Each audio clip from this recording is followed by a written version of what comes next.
आज हम पढ़ेंगे क्लास 10 ज्योग्राफी चैप्टर 5। कौन सा? Natural vegetation of India. इस चैप्टर में हम पढ़ेंगे नेचुरल वेजिटेशन जो हैं वो कहाँ के? इंडिया के। ठीक है, क्या है? सबसे पहले देखते हैं नेचुरल वेजिटेशन है क्या। नेचुरल वेजिटेशन क्या है? जो ट्रीज़ हैं, फॉरेस्ट हैं, ठीक है। ट्रीज़ क्या है? लैंड को काफ़ी लार्ज एरिया में लैंड को कवर किए हुए रखे हैं, इसी को क्या कहते हैं? नेचुरल वेजिटेशन कहते हैं। ठीक है, जैसे फॉरेस्ट हैं। डिफिनेशन देखते हैं। Trees which grow on their own depending on factors such as moisture, temperature and soil over an area known as natural vegetation. ठीक है, नेचुरल वेजिटेशन क्या है? जो ट्रीज ग्रो कर रहे हैं कहाँ पर? जिस टाइप से वहाँ की सॉयल है, जिस टाइप से वहाँ का मॉइस्चर है, वहाँ का टेम्परेचर है, उस हिसाब से वहाँ पर ट्री ग्रो कर रहे हैं। ठीक है, जैसे जहाँ पर ज़्यादा रेनफॉल हो रही है वहाँ पर अलग ट्री ग्रो होंगे। ऐसा नहीं है कि जहाँ पर कम रेनफॉल हो रही है वहाँ पर भी वो ट्रीज़ मिलेंगे। ठीक है, तो ट्रीज़ अपने जो उन्हें ज़रूरत है वो चीज़ जहाँ पर उन्हें मिल रही है वो ट्रीज़ वहाँ पर ग्रो कर रहे हैं। ठीक है, क्या? ट्रीज़ लैंड को कवर किए हुए हैं, वही क्या है? नेचुरल वेजिटेशन है।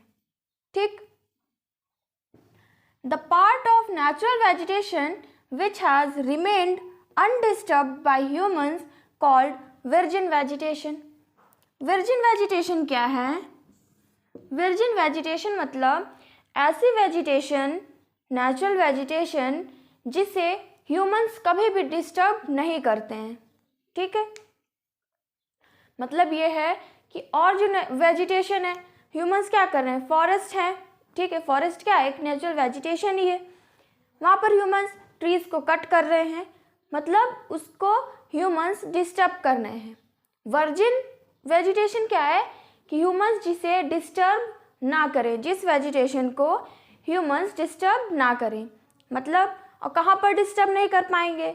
जहाँ पर रिमोट एरियाज़ में, मतलब ऐसे एरियाज़ में वो ट्री ग्रो हो रहे हैं जहाँ पर बहुत दूर, मतलब बहुत ज़्यादा दूर है, ठीक है, या फिर दलदल का एरिया है पूरा, वहाँ पर ह्यूमंस डिस्टर्ब नहीं कर पाएंगे। या फिर उस एरिया पर, उस नेचुरल वेजिटेशन को जहाँ पर क्लाइमेटिक कंडीशन बहुत ज़्यादा ख़राब होती है, बहुत ज़्यादा रेनफॉल होती है, कभी भी हो जाती है, तो ये सब जगहों पर ह्यूमन डिस्टर्ब नहीं कर पाते हैं वेजिटेशन को। ठीक है, तो ऐसी वेजिटेशन को क्या कहते हैं? Virgin vegetation. क्लियर हुआ इतना? और वर्जिन वेजिटेशन कहाँ कहाँ पर है?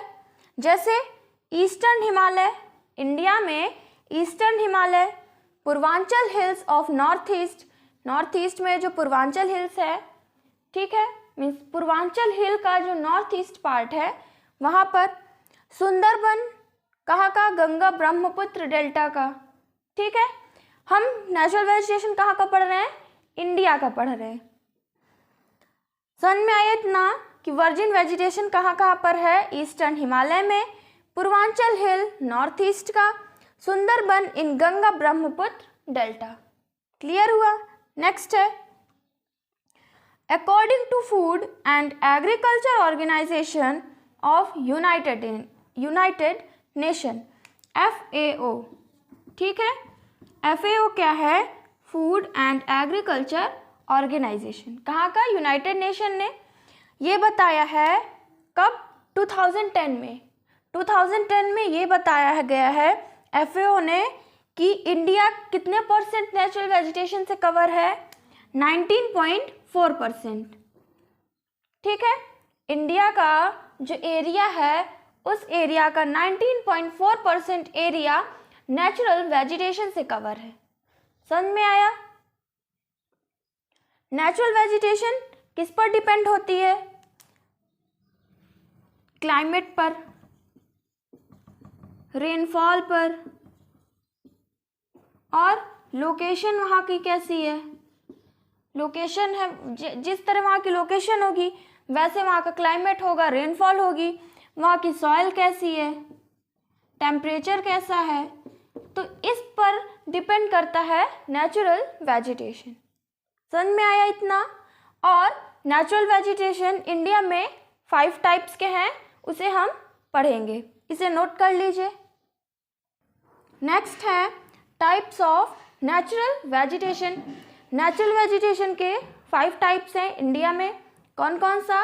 Tropical evergreen forest, tropical monsoon deciduous forest, तीसरा है ट्रॉपिकल डेजर्ट, और चौथा है लिटोरल, एंड पांचवा है माउंटेन फॉरेस्ट। ठीक है, 5 नेचुरल वेजिटेशन है कहाँ की? इंडिया की। सबसे पहले हम देखते हैं ट्रॉपिकल एवरग्रीन फॉरेस्ट के बारे में। इसके देखते हैं क्लाइमेटिक कंडीशन। क्लाइमेटिक कंडीशन क्या है ट्रॉपिकल एवरग्रीन फॉरेस्ट की? पहला है annual rainfall over 200 centimetre. Annual rainfall कितनी होनी चाहिए, मतलब इस फॉरेस्ट की कितनी होती है? 200 सेंटीमीटर के आसपास। ठीक है, रेनफॉल कितनी होती है? Annual rainfall 200 centimetre. Average temperature 24 degree Celsius and 27 degree Celsius. Average temperature मतलब ज़्यादातर टाइम पे, मतलब पूरे साल का अगर देखते हैं तो ज़्यादातर टाइम पर टेम्परेचर कितना होता है? 24 डिग्री सेल्सियस से 27 डिग्री सेल्सियस तक। ठीक है। Humidity more than 70%। ह्यूमिडिटी कितनी होती है? 70% से ज़्यादा होती है। ह्यूमिडिटी मतलब जो वहाँ पर एयर है उसमें मॉइस्चर कितना प्रेजेंट है? मॉइस्चर प्रेजेंट है 70%। ठीक है। फिर है hot and humid climate. Hot मतलब यहाँ पर कैसा टेम्परेचर है? हाई टेम्परेचर है, गर्मी भी है और ह्यूमिडिटी भी है, तो कैसा क्लाइमेट है यहाँ का? Hot and humid climate. ठीक है। नेक्स्ट है कैरेक्टरिस्टिक फीचर्स। कुछ फीचर्स देखते हैं ट्रॉपिकल एवरग्रीन फॉरेस्ट का। Germinate, grow and wither at different times. यहाँ पर क्या होता है?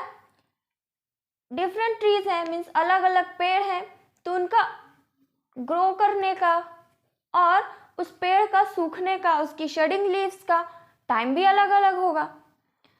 यहाँ पर सारे ट्रीज, ऐसा नहीं है कि सारे ट्रीज एक साथ ग्रो कर रहे हैं और एक साथ सूख रहे हैं, या एक साथ सारी लीव्स मुरझा रही हैं, मीन्स पतझड़ आ रहा है। ठीक है, ऐसा नहीं है।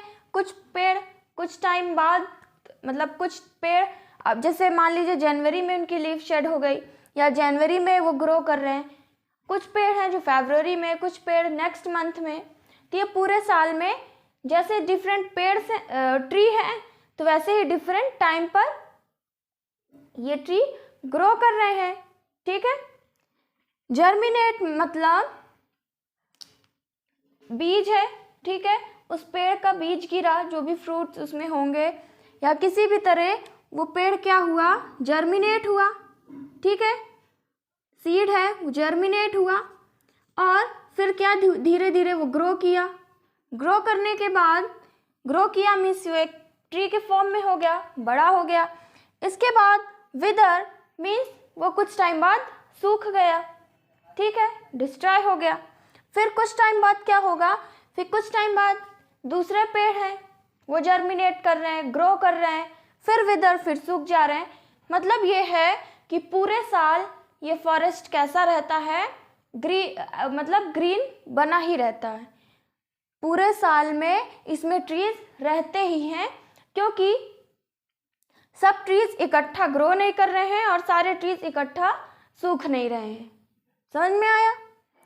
No fixed season for shedding leaves. यहाँ पर कोई ऐसा फिक्स्ड सीजन नहीं है कि सारी जो पत्तियाँ हैं वो शेड हो जाएंगी, मीन सारी पत्तियाँ झड़ जाएंगी। पतझड़ का मौसम यहाँ पर कोई फिक्स नहीं है। ठीक है, सबका अलग अलग, मतलब अलग अलग ट्रीज की स्पीसीज हैं, वो अलग अलग टाइम पर शेडिंग कर रही हैं लीव्स को। ठीक, ट्रीज वहाँ पर ज़्यादातर कैसे होते हैं? टॉल होते हैं, मीन्स काफ़ी लंबे पेड़ होते हैं। 45 मीटर हाई होते हैं, मीन्स वहाँ के पेड़ कैसे हैं? 45 मीटर लंबे होते हैं। थ्री स्टोरेड प्लांट ट्रीज हैं, जैसे ये एक ट्री है तो यहाँ पर क्या है, यहाँ पर काफ़ी ज़्यादा लीव्स हैं, फिर थोड़ा सा ऊपर गया फिर ये ऐसे लीव्स हैं, फिर ऊपर गया और ये फिर ऐसे लीव्स हैं। ठीक है, मतलब ये किस फॉर्म में है, थ्री स्टोरेड है। और मीडियम साइज ट्रीज भी प्रेजेंट है, मतलब बहुत लंबे पेड़ भी हैं 45 मीटर हाई के, और कुछ मीडियम साइज के भी ट्रीज हैं और श्रब्स भी हैं, मीन्स छोटे छोटे प्लांट्स भी प्रेजेंट हैं यहाँ पर। ठीक है, फॉरेस्ट कैसा है, वेरी डेंस है, बहुत ही ज़्यादा घना जंगल है ये। ठीक है, घना फॉरेस्ट है, मीन्स ट्रीज जो है बहुत पास पास में ग्रो हुए हैं। समझ में आया, नोट करिए इसे। हम और फीचर्स देखते हैं इसके। नेक्स्ट फीचर्स कौन कौन से हैं, broad leaves, thick canopy. Broad leaves मतलब जो वहाँ की ट्रीज हैं वहाँ के उस ट्रीज की लीव्स कैसी हैं, काफ़ी ज़्यादा बहुत बड़े बड़े लीव्स हैं। ठीक है, मीन्स बहुत ब्रॉड लीव्स हैं, बहुत चौड़े पत्ते हैं यहाँ के जो ट्रीज हैं। ठीक है, इस फॉरेस्ट के। थिक कैनोपी मतलब होता है जैसे ये है, ये ट्री है, फिर बहुत पास में फिर एक ट्री है, फिर एक पास में ट्री है, मतलब ये पूरा ट्री जो है वो एक साथ क्या है, वो जुटे हुए हैं और बहुत ही घने घने जो लीव्स हैं ट्री की बहुत ज़्यादा घनी है। ठीक है, इससे क्या हो रहा है, prevents to enter sunlight and floor is dark.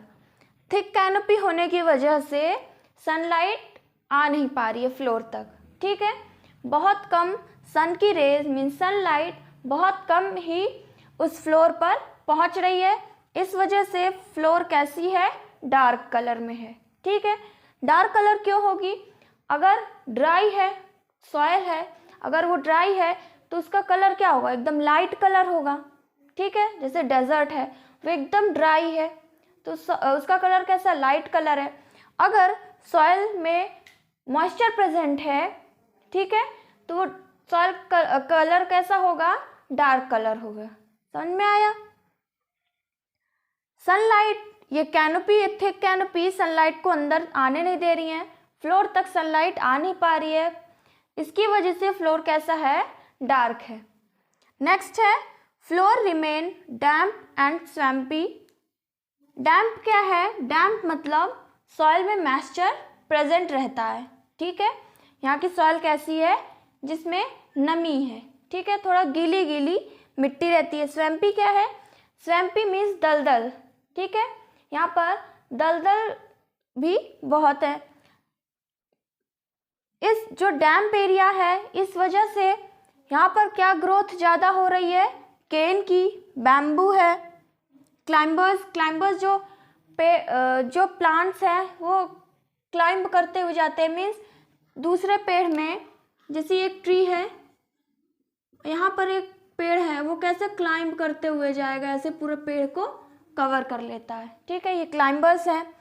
Ferns हैं और इफिफाइट्स में क्या आते हैं, जैसे एल्गी है, ठीक है, फंगाई है, तो ये सब क्या है, ये सब कहाँ पर होंगे, जो डैम्प एरिया होगा, जो सॉइल कैसी है जिसमें मॉइस्चर होगा, वहीं पर एल्गे और फंगाई ज़्यादा ग्रो करती हैं।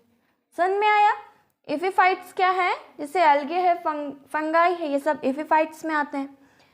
नेक्स्ट है forest is mixed type not of pure stand. Pure stand कई बार ये वर्ड यूज हुआ है। प्योर स्टैंड मतलब होता है कि एक स्पीसीज हो। ठीक है, प्योर स्टैंड मतलब कि उस फॉरेस्ट में एक ही स्पीसीज हो या फिर थोड़े बहुत स्पीसीज हो, 2-3 स्पीसीज, बहुत ढेर सारी स्पीसीज ना हो ट्रीज की, उसे क्या कहते हैं, प्योर स्टैंड। यहाँ पर फॉरेस्ट कैसा है, नॉट ऑफ प्योर स्टैंड, मतलब प्योर स्टैंड नहीं है। प्योर स्टैंड नहीं है कि इसका मतलब है कि इस फॉरेस्ट में जो ट्रीज की स्पीसीज हैं वो बहुत ज़्यादा है, मीन्स ट्रीज के जो टाइप्स हैं वो बहुत अलग अलग ट्रीज यहाँ पर प्रेजेंट हैं, इसलिए इसे क्या कहा गया, फॉरेस्ट इज मिक्स्ड टाइप। यहाँ पर हर तरह के ट्रीज पाए जाते हैं। ठीक है, हार्ड वुड एंड हैवी। जो इस ट्री, जो यहाँ पर ट्री ग्रो हो रहे हैं, उसकी वुड कैसी है, बहुत ही ज़्यादा हार्ड है और हैवी है। ठीक है, यहाँ की वुड बहुत ज़्यादा मजबूत है और बहुत ही ज़्यादा भारी वुड है। समझ में आया? ये क्या थे? फीचर्स हैं, इसे नोट कर लीजिए। हम नेक्स्ट पॉइंट्स देखते हैं। नेक्स्ट है species of trees. Tropical evergreen forest में ट्रीज की स्पीसीज देखते हैं, मतलब कौन कौन से ट्रीज यहाँ पर पाए जाते हैं, जैसे रोजवुड, इबोनी, मैगोनी, सीसू या शीशम, गर्जन और चाप्लस। और भी बहुत सी स्पीसीज हैं, लेकिन इसके बारे में कुछ बताया गया है। रोजवुड, रोजवुड से क्या बनाया जाए? ये रोजवुड बहुत ही हार्ड होती है, इसकी जो वुड होती है रोजवुड की बहुत हार्ड होती है। इससे क्या बनाया जाता है? एक्सपेंसिव फर्नीचर बनाए जाते हैं, मतलब बहुत ही महंगे जो फर्नीचर्स बनाए जाते हैं वो रोजवुड से बनाए जाते हैं। Gun carriage wheels, gun carriage wheels क्या है?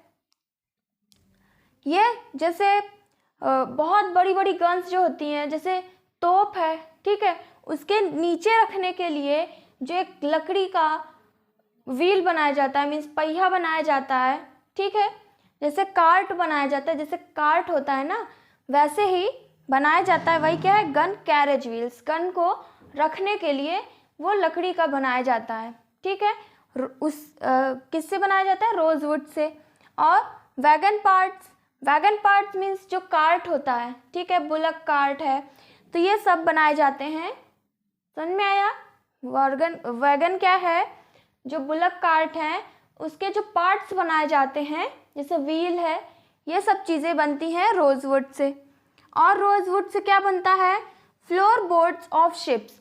जो शिप्स होती हैं उसका जो फ्लोर होता है, ठीक है, वो रोजवुड से बनाया जाता है। समझ में आया?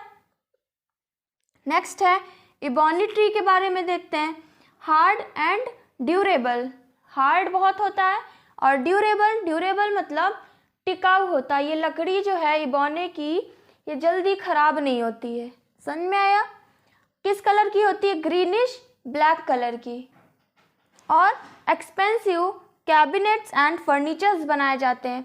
एक्सपेंसिव कैबिनेट्स मतलब होता है कि क्राफ्टिंग करना, ठीक है, जो लकड़ी से बनाया जाता है, कुछ क्राफ्ट्स बनाए जाते हैं, क्राफ्टिंग की जाती है, उसे क्या कहते हैं? कैबिनेट्स कहते हैं। और फर्नीचर्स है जिससे विंडोज़ बनाए जाते हैं वुड के, और डोर हैं, ये सब बनाए जाते हैं किसके? इबोनी के। इनले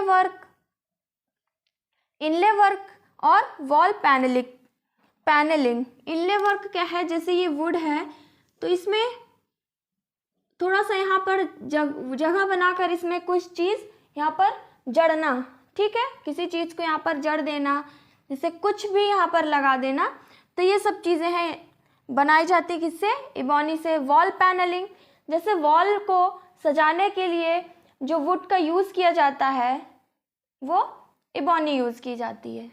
और मैहोगनी ट्री हाई डिके रेजिस्टेंस मतलब ये बहुत जल्दी खराब नहीं होती है, मतलब ये बहुत टाइम तक ये सेफ रहती है, लकड़ी जल्दी खराब नहीं होती। मेक एक्सपेंसिव फर्नीचर्स, इससे बहुत जो महंगे फर्नीचर्स होते हैं वो बनाए जाते हैं।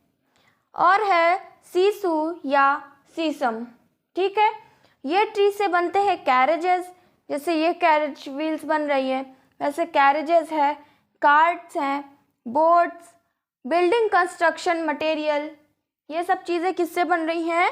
शीशम ट्री से। और है गर्जन कैसी है?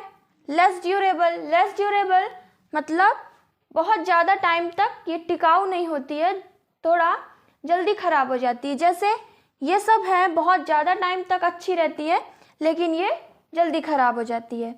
तो इसे कहाँ पर यूज़ किया जाता है? रेलवे स्लीपर्स में और फर्नीचर बनाने में। रेलवे स्लीपर्स क्या है? रेक्टेंगुलर शेप का कुछ बोर्ड टाइप का लगाया जाता है, कहाँ पर? रेलवे ट्रैक में, ठीक है। और है चाप्लस tree, timber is strong and durable, जिसकी टिम्बर है, टिम्बर मतलब जिसकी वुड है बहुत ही ज़्यादा स्ट्रॉन्ग होती है और ड्यूरेबल होती है, बहुत ज़्यादा टाइम तक अच्छी ये बनी रहती है। शिप बिल्डिंग में यूज़ होती है, मतलब शिप बनाने में जो मटेरियल यूज़ किए जाते हैं, जो वुड से बनाना रहता है, वो चैपलस वुड उसमें यूज़ होती है। फर्नीचर बनाए जाते हैं और पैकिंग बॉक्सेस, किसी गुड्स को पैक करने के लिए जो बॉक्स बनाए जाते हैं उसका यूज़ किसका यूज़ करते हैं? चैपलस का। समझ में आया? ये कुछ स्पीसीज़ है ट्रीज़ की और उनके यूजेस हैं। कहाँ के हैं ये स्पीसीज़? ट्रॉपिकल एवरग्रीन फॉरेस्ट के। समझ में आया इतना? कौन कौन से हैं? रोजवुड, एबॉनी, महोगनी, शीशम, गर्जन और चैपलस। इसे नोट कर लीजिए। हम डिस्ट्रीब्यूशन देखते हैं इसका। नेक्स्ट है डिस्ट्रीब्यूशन मतलब है कि ट्रॉपिकल एवरग्रीन फॉरेस्ट किन किन एरियाओं पर पाए जाते हैं। ठीक है, किन किन एरियाज़ पर ये फॉरेस्ट, ये नेचुरल वेजिटेशन पाई जाती है। Western part of western Ghat, western part कहाँ का? वेस्टर्न घाट का। उसमें है केरला, कर्नाटका और महाराष्ट्र में ये ट्रॉपिकल एवरग्रीन फॉरेस्ट पाया जाता है। नॉर्थ ईस्ट इंडिया में लुशाई, गारो, खासी and Jaintia hills. Lushai hills में, गारो हिल्स, खासी हिल्स एंड जयंतिया हिल्स में भी ये ट्रॉपिकल एवरग्रीन फॉरेस्ट पाया जाता है। और है तराई रीजन ऑफ असम, असम का तराई रीजन, वेस्ट बंगाल में, अंडमान एंड निकोबार आइलैंड में, मेघालय, नागालैंड, मणिपुर एंड त्रिपुरा।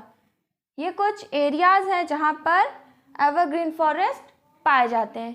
ठीक है, इस फॉरेस्ट में बहुत सी ऐसी ट्री की स्पीसीज़ हैं जो बहुत ज़्यादा एक्सपेंसिव मटेरियल बनते हैं उससे, लेकिन बनते भी हैं, लेकिन बहुत ज़्यादा ट्रीज़ यहाँ पर पूरी तरह से ग्रोथ नहीं हो पाती है, उनकी बहुत अच्छे पेड़ नहीं हो पाते हैं, क्योंकि ये फॉरेस्ट कैसा है? बहुत ही ज़्यादा डेंस है। ठीक है, बहुत ज़्यादा घने होने की वजह से सारे ट्रीज़ पूरी तरह से ग्रोथ नहीं कर पा रहे हैं। ठीक है, उनका डेवलपमेंट नहीं हो पा रहा है। समझ में आया? ये क्या था? Tropical evergreen forest. समझ में आया? इसे नोट कर लीजिए।